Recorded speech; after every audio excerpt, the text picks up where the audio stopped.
how does one determine the moral character of an act? It's not an easy thing to understand. I think it's one of the reasons why Aquinas thinks that we should only start studying ethics and moral theology, following Aristotle, when we're later in life, in our 40s, when we can kind of step back and understand more what it is we've already been doing. That is, people learn in the normal course of life, they learn the moral quality of an act by being introduced to the practices of a community. You learn what is good for you by often trial and error, by learning under the tutelage of others. So when the people in your life say those things are not good for you, these things are, you, through trial and error, you begin to either trust the authorities in your life or you don't. This is not just unique to humans.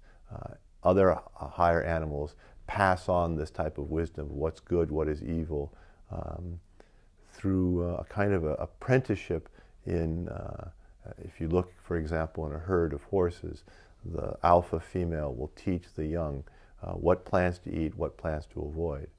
So when we ask ourselves how to determine the moral character of an act, it's kind of a second level reflection. Most people answer that by living a life and being under the apprenticeship of others in a community. But there are times when we're in a quandary, and that's why the study of ethics can help us break apart what it is that we're normally doing without reflecting in a kind of scientific way. And so what are the elements of the human act? We can become very technical about it, the object, the circumstances, and then Aquinas, to really help us understand the elements of the object, breaks down to the object according to what is the material element of the object, what is the formal element of the object, and what is the goal that we are seeking to attain in the object. But all of those questions are at the service of the deeper question, which is, what is the true good, and is this action ordered to that good? And we often use analogies of local motion, but for Aquinas it's very interesting.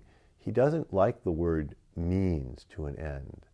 He doesn't often use it. He rarely uses it, even though often in English he's translated as describing, as using a term and it's translated as means, but actually what he uses is ad finem, acts that are ordered to the end, acts that participate in the end right now. So determining the end of the act, determining the moral character of an act, is often begins with the question is, what's the good? What brings human flourishing? And is this act in harmony with human flourishing? Or is this, can you do this act and also reside in your goal? Those are, now that's a long abstract answer to something that's more concrete in the real life.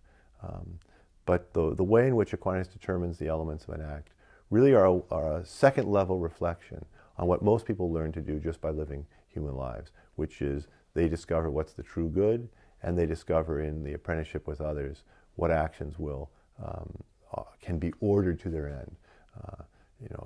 Having three bottles of wine at dinner may seem like a good idea at first, but the whole character of our life and residing in the true good is kind of incompatible with that type of activity. We can go into greater detail, but that's kind of more the general notion. You determine the goodness of an act by whether it can be ordered to your flourishing and the components of your flourishing.